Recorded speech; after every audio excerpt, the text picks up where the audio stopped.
উপরে বসবে, নিচে বসলে তো দরকার নেই, বা সমান সমান বললে দরকার নেই, ঠিক আছে। ইনডোর থেকে আউটডোর হলে বসাবে।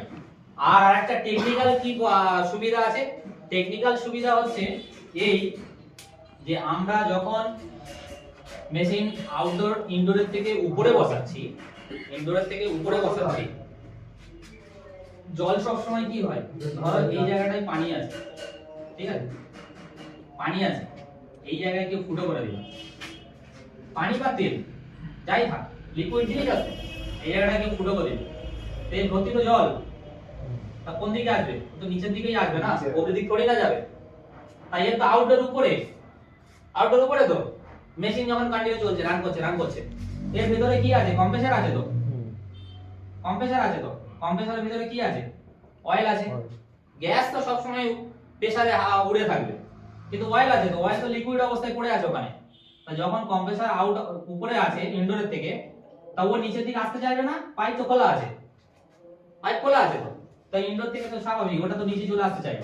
আর নিচে আসা মানে কি, ও গিয়ে তো ডাইরেক্ট কুলিং কয়েলে একটা কুলিং ইফেক্ট ফেলবে, কুলিং কয়েল চোকিং হবে, অয়েল চোক হবে, আর যখন এর ইউটপ মারা থাকবে, ওই ইউটপে গিয়ে কিছুটা জমবে, কতটা তেল বেরোবে, কিছুটা কিছুটা করে বেরোবে, তা কিছুটা কিছুটা জমবে তো, জমুক, অসুবিধা নেই। যখন পাইপ খুলে দেবে, কোনো সময় ডিসমেন্টাল করেছে বা করেছে, দেখবে অল্প অল্প তেল বেরোচ্ছে। আমরা অনেক সময় দেখবে পুরোনো মেশিন খোলার সময় তেল দেখতে পাই, তার মানে তেল ওঠে, প্রত্যেকটা মেশিনেই তেল ওঠে, কিন্তু যত উপরে থাকবে আউটডোর তত বেশি তেলটা নামে। আমার ইউটপ মারা থাকলে কিন্তু ওইটা একটা প্লাস পয়েন্ট, টেকনিক্যাল একটা সুবিধা পাবো, যে না মেশিনটা লং ডিউটি বাড়বে। আমাদের উপরেই কিন্তু ডিপেন্ড করছে।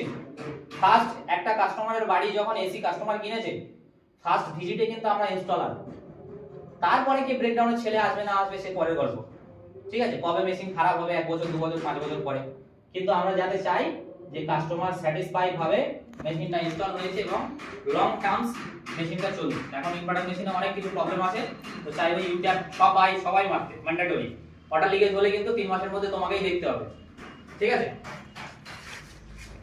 এবার বলো তোমার স্টেবিলাইজারের ব্যাপারটা। স্টেবিলাইজারটা আমাদের উপরে একটা প্রেসার থাকে, ঠিক আছে।